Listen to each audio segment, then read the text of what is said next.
Hi guys, Anthony Carey here with Function First in San Diego, and with one of our team members, Wendy Cole. I'm here to bring you another exercise from the pain-free program. This exercise is called opposite arm and leg gliding. And what we're going to do here with Wendy is we're going to have her starting off laying face down on her stomach. We've provided her with a little bit of a towel roll to keep underneath her forehead, just so she's not squishing her face on the floor.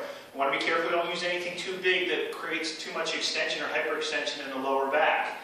You can see Wendy's laying with her feet toes down and her fingers spread up top. We use the analogy with this exercise like you're on a sheet of ice, because we don't want any lifting. This is a little bit different than the kind of bird dog thing. We're thinking about staying in the same plane as the floor.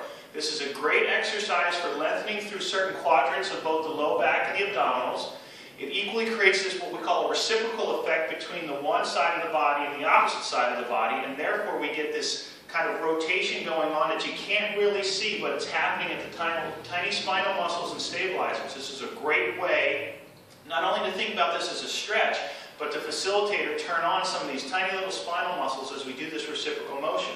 So what Wendy's going to start with for us is with her right hand, she's going to reach in that direction, and with her left leg, she's reaching in that direction. Again, it's like she's on ice, and her pelvis is actually shifting this way. You can see some action going on in the spine, but she's not lifting anything. She's holding it for 5 seconds. She's going to release and then immediately go to the opposite side. So now she's going with her left arm that way, her right leg this way, creating the pelvis kind of tipping in this direction, holding for 5 seconds again and releasing.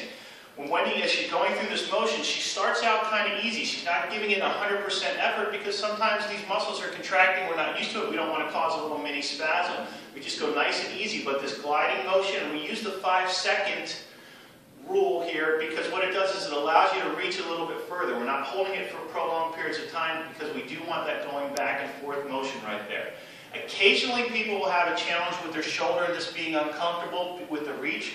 One modification would be to, instead of reaching straight out, we could have Wendy kind of come on a diagonal a little bit as she reaches. Not quite as effective because the line of pull isn't all the way down, but we still get benefit out of it without aggravating the shoulder. In general, of course, our rules are we don't want to do anything that aggravates any existing symptoms or creates new ones. This is about getting the body to function properly. Here's a closer look from above at what's going on with Wendy's pelvis and her lower back as she reaches with the opposite arm and leg, and you can see the opposition going between the arm and leg. And this is something that goes on in the body even with everyday walking. So a very functional exercise that can be translated into things that we do when we're vertical, and we want to make sure that we're working in a way that the lower back feels safe and protected, and you're getting benefit from this. So this again is one of the exercises from the book, The Pain-Free Program. We thank you for watching. We're Function First in San Diego, California.